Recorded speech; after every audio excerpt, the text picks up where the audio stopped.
पटना में फिर से आतंकी मॉडल जो है फल फूल रहा था और उसका पर्दाफाश जो है बिहार पुलिस ने किया है।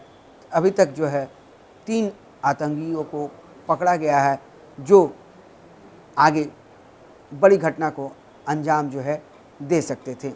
हमारे साथ जो हैं हरिभूषण ठाकुर बचोल जी हैं, बीजेपी के विधायक हैं। चलिए उनसे बात करते हैं। फिर से पटना में आतंकी मॉडल फल फूल रहा था। निश्चित रूप से चिंताजनक बात है और साथ ही आज एसएसपी साहब का जो बयान आया है, राष्ट्रीय स्वयंसेवक संघ आरएसएस के बारे में, एक राष्ट्रवादी संगठन है जो देश पर मर मिटने की बात करता है, अनुशासन की बात करता है, उसकी तुलना वो एक आतंकवादी संगठन से किए हैं जो बरसों से फूल फल रहा था और फल फूल रहा था और उनकी भी फलता है। प्रधानमंत्री की घटना आपने 13 में भी देखा होगा कि जब वो गांधी मैदान में आए थे तो सीरियल बम ब्लास्ट हुआ था। और ये आईबी के रिपोर्ट पर ये जो हुआ है फुलवारी शरीफ में और सब्जी बाग में भी पकड़ाया है, उसका लिंक, इसका लिंक केरल से जुड़ा हुआ है। इसलिए एसएसपी साहब अविलंब आरएसएस की जो तुलना किए हैं आतंकवादी संगठन से, वो माफ़ी मांगे, साथ ही सरकार या तो उनको बर्खास्त करे नहीं तो कोई न कोई कार्रवाई करे। एसपी साहब ने अपने मानसिक स्थिति, अपने अकर्मण्यता को छिपाने के लिए ऐसा बयान दिया है।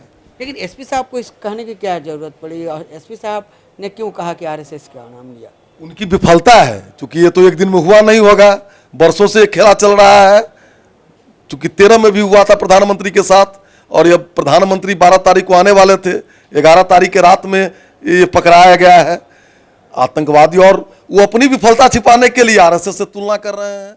आरएसएस कभी सर तन से जुदा की बात नहीं करती है, कभी गजवा हिंद की बात नहीं करती है, कभी जिहाद की बात नहीं करती है। वो बात करती है राष्ट्र की, राष्ट्र पर मर मिटने की बात करती है।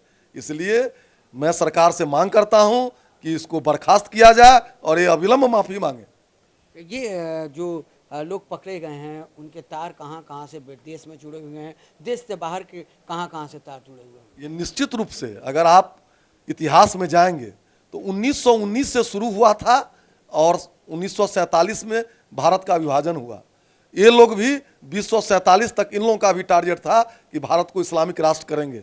इसलिए ये बड़ी गहरी साजिश है। इसकी सीबीआई से जांच हो, जो भी दोषी हो उसको अविलंब गिरफ्तार कर फांसी की सजा दी जाए। कितने राज्यों से इन लोगों के तार जुड़े हुए थे जिस तरह से पकड़े गए हैं ये लोग? राज्यों से तार की बात तो अलग है। बिहार में भी आपने देखा होगा दरभंगा मॉडल है, सीमांचल मॉडल है। बिहार में भी तो आतंकवादी कनेक्शन है। भटकल पकड़ाया था कहाँ? बिहार में ही पकड़ाया था। इसीलिए बिहार बारूद की और गजवा हिंद करने वाले, जिहाद करने वाले के ढेर पर बैठा है। सरकार अविलंब इस पर कार्रवाई करे।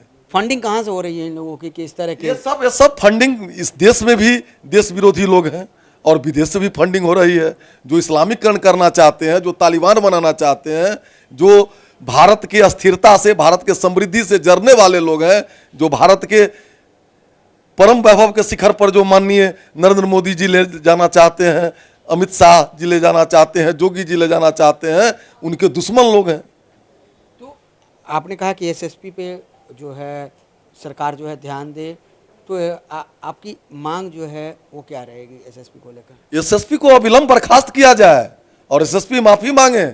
ऐसे अफसर की कोई आवश्यकता नहीं है। एक देश भक्त संगठन को, राष्ट्रवादी संगठन को एक आतंकवादी संगठन से तुलना करे, उसको बिहार के किसी पद पर रहने का अधिकार नहीं है। तो साफ तौर पर यहाँ एनडीए की बिहार में सरकार है और हरिभूषण ठाकुर बचोल ने कहा है कि जो एसएसपी हैं उनको माफ़ी मांगनी चाहिए, सरकार को इस मामले को देखना चाहिए। अब देखना ये है, क्योंकि एनडीए की सरकार है, 3 पार्टियां इसमें हैं, कि आगे सरकार क्या कदम उठा रही है। काम विजय के साथ रुपेश श्रीवास्तव, जी मीडिया पटना।